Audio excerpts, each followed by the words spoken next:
Welcome to the Play Their Way podcast, where we talk about all things in child first coaching. I'm your host, Laura Jane Jones, and today I'm excited to welcome our special guest, Hannah Vines. Hannah, it's great to have you with us. How are you today?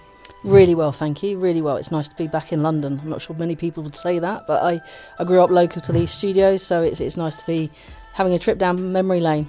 And did you row up the Thames to join us here today? No, I've left the boat back in the boathouse. I took the car and some buses. Well, that gave you a bit of a clue as to who Hannah is. She's a brilliant rowing coach who has had over 35-year career in supporting hundreds, if not thousands, of young people in boats.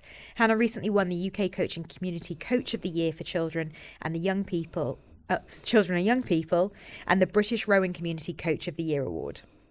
That's a lot of awards, actually. That's two in the space of 12 months. It's been an amazing year. It's been a while since we've had a multi-award winning guest on the podcast. So I guess the first thing I want to ask you is, what do those awards represent to you? That's a great question. The British Rowing Award, I was nominated by members of my rowing club at Downey Lake. I had no idea, and I was completely surprised by it. I'd had no expectation. I knew the awards were happening, and I guess in some respects I always thought, oh, wouldn't it be nice? And then for it to happen, it was incredible.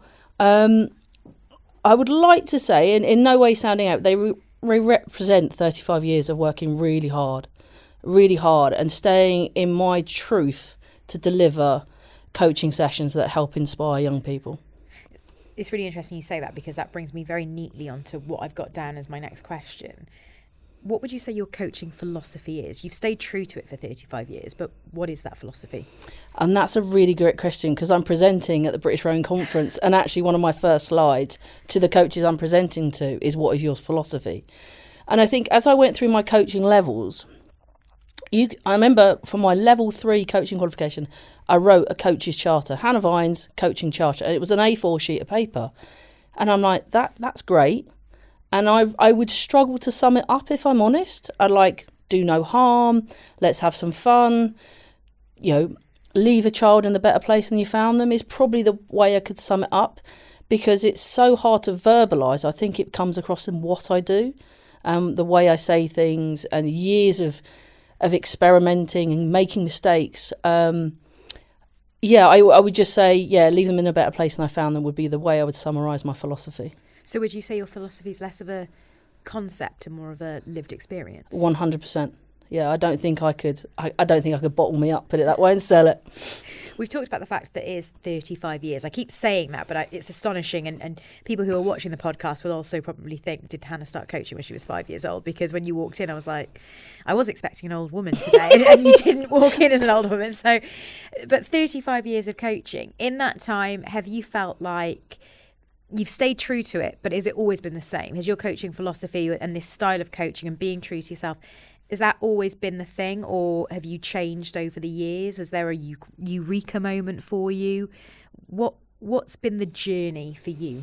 So I started rowing when I was about 14 on the River Thames near here, and when my parents moved us out to Wargrave, and at secondary school, I was able to coach the athletics team in my lunch hours. And it was just really because I was getting so much coaching as a junior rower. I was just learning about how to connect with people, and I always knew I wanted to coach. I just knew that was the thing I wanted to do. So I'd look after the cross country and athletics when I was 15. And then as I was staying at school doing A-levels, again, that just continued, and I'd have a bigger group. But when I then was helping with the rowing club, so I might finish my junior session and help the senior women. So I might then hop on my bike and go and coach the senior women for a couple of hours as well. Because again, I was coached by volunteers, and having more volunteers in the club was tricky. And it was my way of giving back to the club, because they were amazing to me as a club. So that was kind of how it started. And I have definitely been on a journey with coaching. Definitely started off being a very technical coach. This is how you put the oar in, this is how the body moves. And I spent 14 years teaching in further education. So I was teaching business studies and sports science. And a lot of the CPD I received there about the care of young people, what learning is, really then started to transfer into my coaching skills, because I was thinking, well, I'm throwing all these technical points in, but are they making the connection between what I'm saying and is learning taking place? And so I started to really start to unfold for me what learning was and how to move that into coaching. And then a number of years ago, I actually attended a Create Development Day, and that I always describe as my Eureka moment, because I was teaching technically how to row, put the oar in, and that Eureka moment for me was the first introduction to play and human movement. And I hadn't really made the connection that the first thing you're asked to do when you learn to row is stand on one leg and sit down with the leg out straight. So that's a pistol squat. Now, I don't know many people that can do it on a stable surface, let alone on an unstable surface trying to get into a boat. And I was just like, well, that's the limiting factor. And then I was making that link between, if somebody has a physical limitation, then psychologically they're not present either. And so that started to change the way I spoke, the way I communicated, and my empathy changed also. So I could sort of start to discuss, I understand where you're at, what you're, talk to me about what you're seeing, and trying to relate to that. That Eureka moment for you came through that one day in that course. But do you think that moment and that journey was informed by perhaps societal and organisational changes to coaching? Do you think that things have changed whilst in the time that you've been a sports participant and sports coach to where we are today? Do you think we've got more empathy as coaches now? Yes, I think we do. I think rowing as a sport is very successful. I think we're now starting to see the consequences of some high performance on people's mental health and their well-being, and those stories are coming out. And I think we're having to change the way we practice and how we connect with our athletes and what performance looks like. I've always said that a happy athlete is a fast athlete, but if we don't check on their well-being, what does that performance come at? And there's stories in the press of athletes who've gone to events, won gold medals, and then put them in a suitcase. It's like it, and there's no emotional connection to what it's meant to actually achieve that, because they're so distant from it. In a sport like rowing, where it is a case of getting from A to B as quickly as you can, where does play exist? Is it something that exists on the water, out of the water? Where does play feature in rowing? That's a great question. So for me, play is in the development of the young person, okay? But our competition structure as a sport is A to B. And if you're a parent, you come to watch a young person row, you probably see 30 seconds of a 7-minute race. So it's not very participant-focused, participant-friendly. And British Rowing did have a moment where they changed one of their competition aspects, if you like, where you've got 14-year-olds would normally do, a 1,000-metre race at the British Championships. And I can't remember what year it was, but they changed it and said it's a skills omnium. And so you had, say, 7 different stations and you had to demonstrate skillfulness. For me, I wrote into British Rowing and said, I absolutely applaud this. I think this is what, at that level of J14, this is what we should want for our athletes. We don't have overzealous coaches trying to get young people to be high performing, doing loads of training because they want the outcome is you've got to come first. And it allowed a natural lightweight, natural light young person to be as skillful as somebody who would sit on a rowing machine, and if you race the two of them together, the heavier person would win because it's about power at the end of the day. But in that competition context, actually, they had a really fair playing field to compete against. So I think our competition structure is already geared to getting across the line first, and I think that's where we could start to reevaluate what that looks like. And for me, play in what I do in terms of teaching, again, historically for me, I'd be very much teaching, instructing young people about how to hold an oar, how to manoeuvre a boat.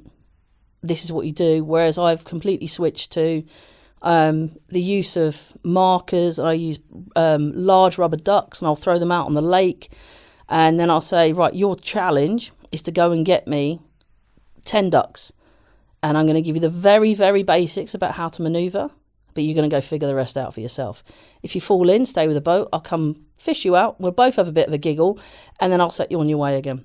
And I try and give them that freedom to go and figure it out, which again, you know, from an academic point of view is what I've been reading about and how I've been developing. Play Their Way is obviously based on those 3 pillars of voice, choice and journey, and what you're talking about is that choice and that mechanism of self-determination for them. Has that always been something that's figured, or what was the moment that kind of struck you as this is where we need to make a change? Was it when you saw that Omnium style competition from GB Rowing and thought it isn't just about racing now? Yes, yeah, I would say so, because where I'm based and what we're doing, a young person could come to me and learn to row, have loads of fun. And if you want to go into competitive racing, then you could join a number of rowing clubs in our local area. Yeah, and you go with our blessing. Equally, we also have young people who have gone to those rowing clubs with aspirations to be high performance, and then get into, say, exams or A-level years. To be a high performance athlete at 17, 18, you could be looking at 7 to 10 sessions a week. And equally, we might have a parent come back to us and say, look, this is what they're being asked to do. They're falling out of love with the sport, but they actually still love it. We might want to pick it up at university. Can they come to you and just do a couple of sessions a week? We're like, yeah, come on in. And again, we also run a summer rowing course where, again, we have a complete range of young people who come and row with us. And we'll have some that have never been in a boat and some that have gone to a national competition and medalled. And on a Thursday morning, every year, we open it up to the entire 60 young people that we have and say, we're going to do some silly stuff. And the aim is to make you fall in the water.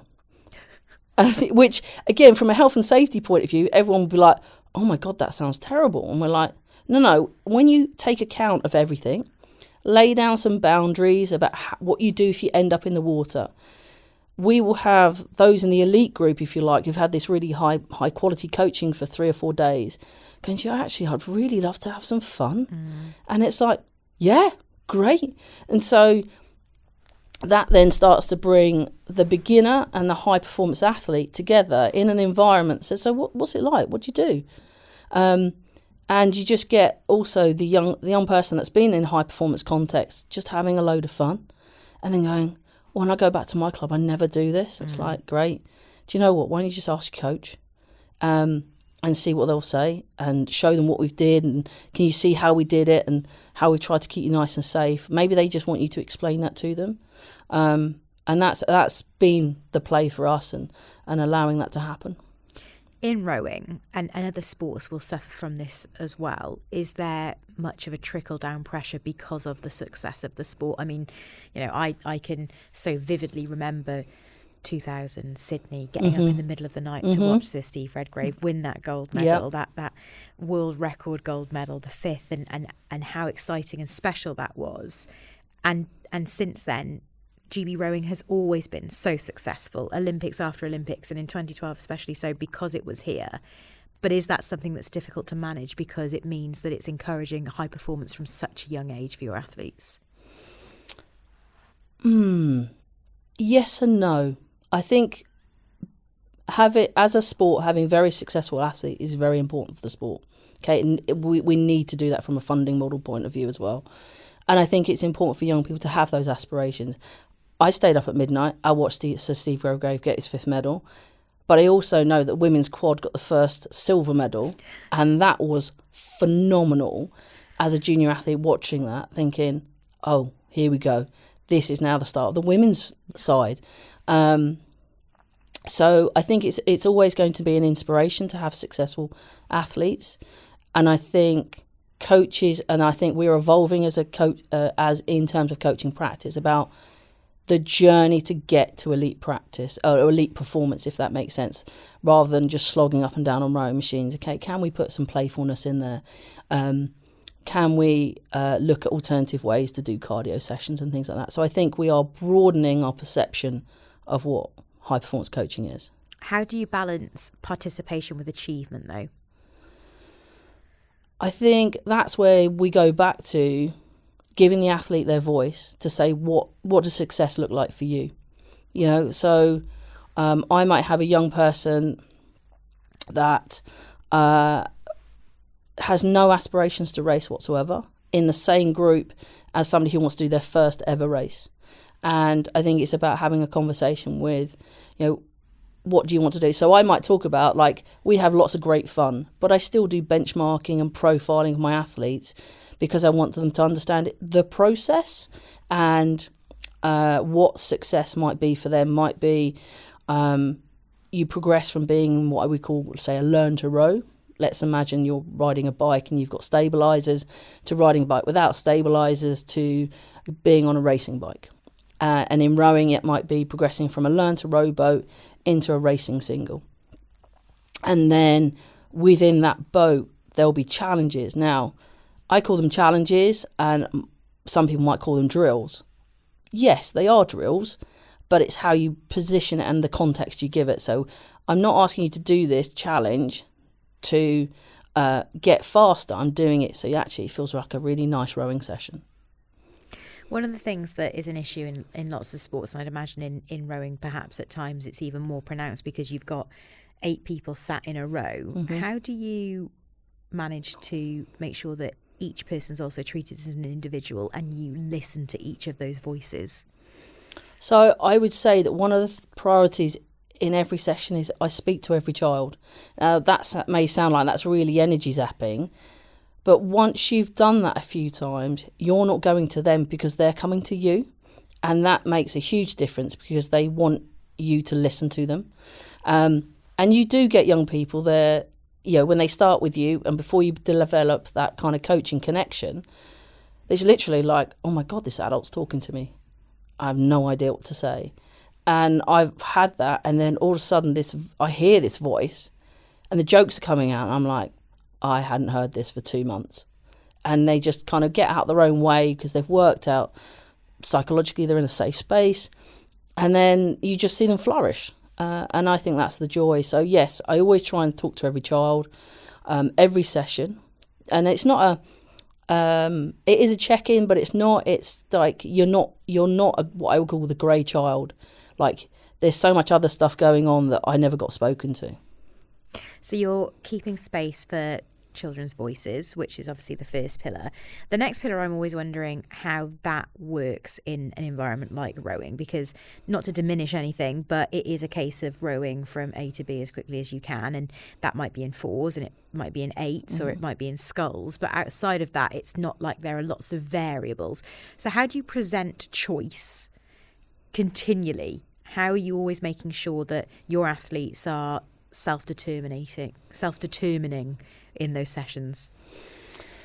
It's pretty difficult on the water. You know, for me, at the participation grassroots, there's lots of opportunity to do that. They can have choice about, you know, I'd like to try to go into this boat. Can I go and row with my friend? We might position a challenge for the session, and they can quite openly say, I just don't think I can do that. And so, okay. Come back to me next week, because just because you say you can't do it doesn't mean I'm not going to let you have to do it at some point, because that's you backing out of a challenge, and that's not what we're about. We face challenges. I think when you've got athletes that are aiming to get into selection or race at national level, that's quite hard to have choice, because choice is somewhat limited based on your performance. So you don't have choice, and that's just the way it is. And some clubs, you know, where you have a very small catchment area, if you have 4 athletes that are the same age, there is no choice. Yeah. You're just going to row together. But that could, on the flip side, could also be the making of a club, because those 4 athletes could come together and actually make something happen for that club that has never been done before. The third pillar is journey, and it's the one that normally gets coaches' eyes to light up, because it's the reward, isn't it? It's the thing where you might have had somebody who's first come to you as a gangly 11 or 12-year-old who perhaps has shot up quicker than the rest of their friends, and their parents have thought, well, stick them in a boat, that'll be the thing for them. And then you might have them until they're 18, 19 or beyond. Are there moments, are there athletes that stick out for you that you are so proud to have been part of those journeys? Oh, 100%. 100%. I think I have a lot of families. So the best way to describe it is when a parent drops off a child, for me, I am in such a privileged position because you have placed your child in my care that I will do no harm and I will give them the best I can. And I think one family, I'm on the third son. I've probably got 2 other kids to go with that family. I've got lots of brothers and sisters. And so I get that sort of retention, if that makes any sense. And I also have athletes that when they leave me, they've gone off to university and they've been club captains. They've worked within, again, may not have gone down the performance route with that university, but they've still fulfilled those committee roles that are required to make sport happen. And I'm like, okay, at least they've still stayed with that connection. And I'm trying to think if I've got an athlete I wouldn't say I've got an athlete that's gone away and won medals and things like that, because it's not really for me about that. But it's about they made the choice to stay in the sport and go, I'm going to give this a bit more grind. Great, you go for it. I'll be here when you come back.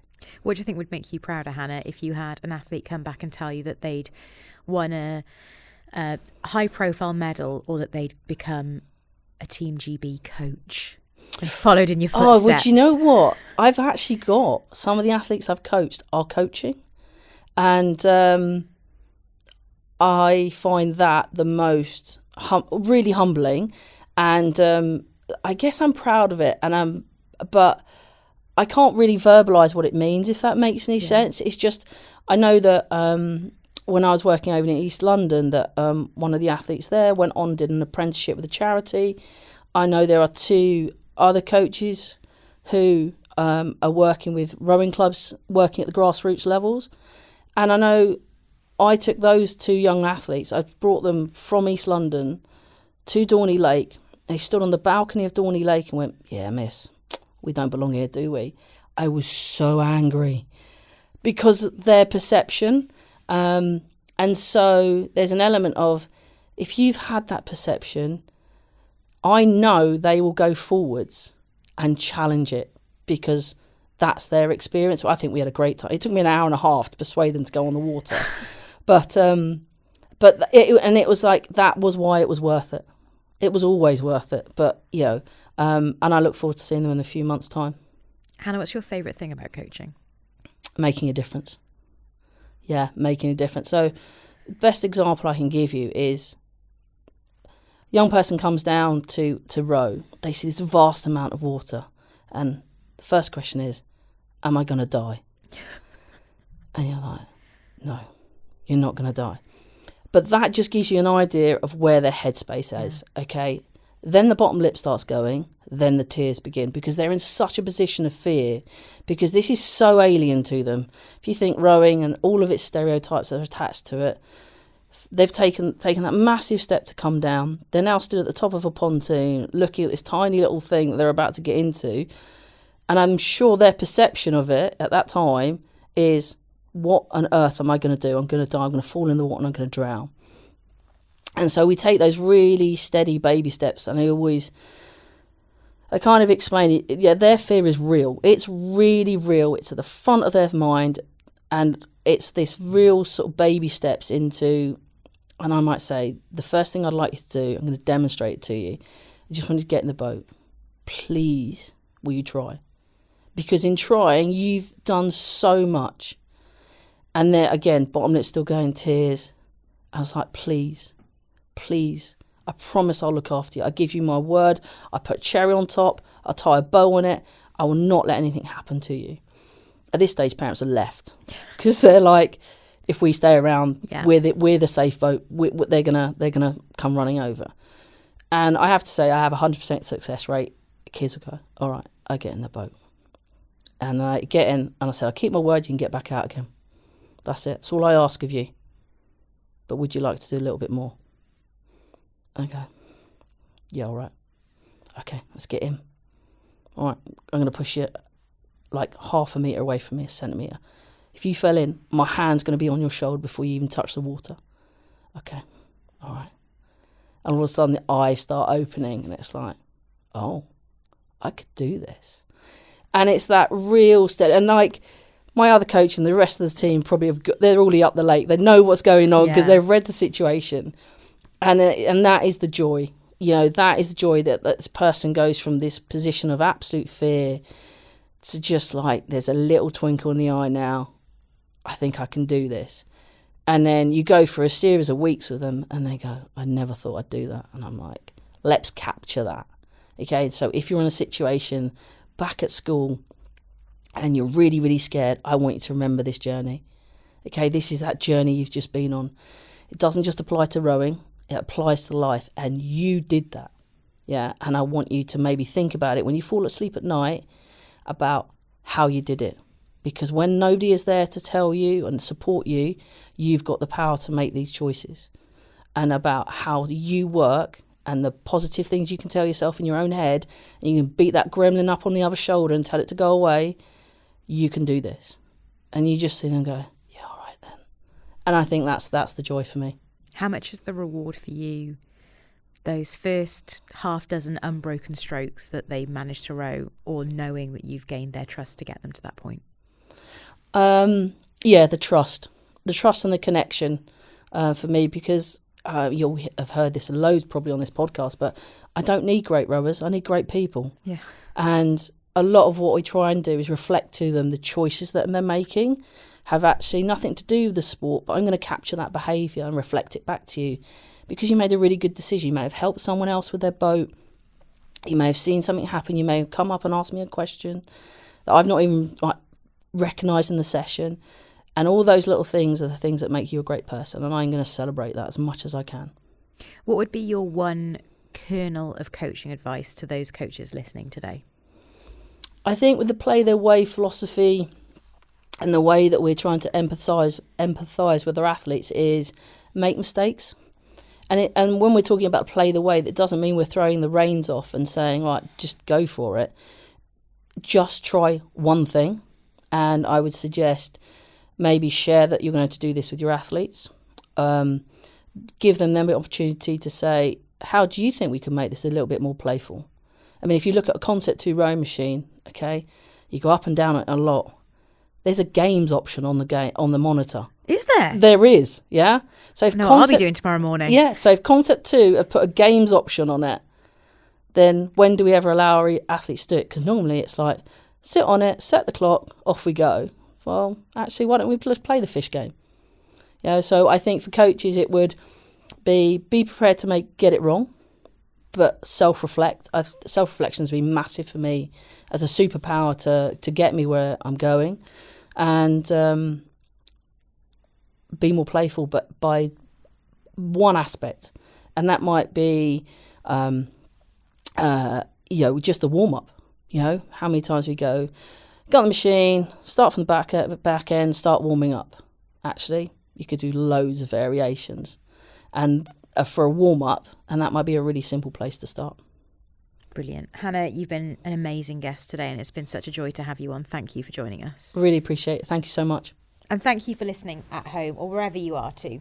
If you've enjoyed the podcast today, be sure to leave us a review and share this with someone else who you think might like it too. And follow Play Their Way on social media at Play Their Way on TikTok, X and LinkedIn, and at Play Their Way UK on Facebook and Instagram.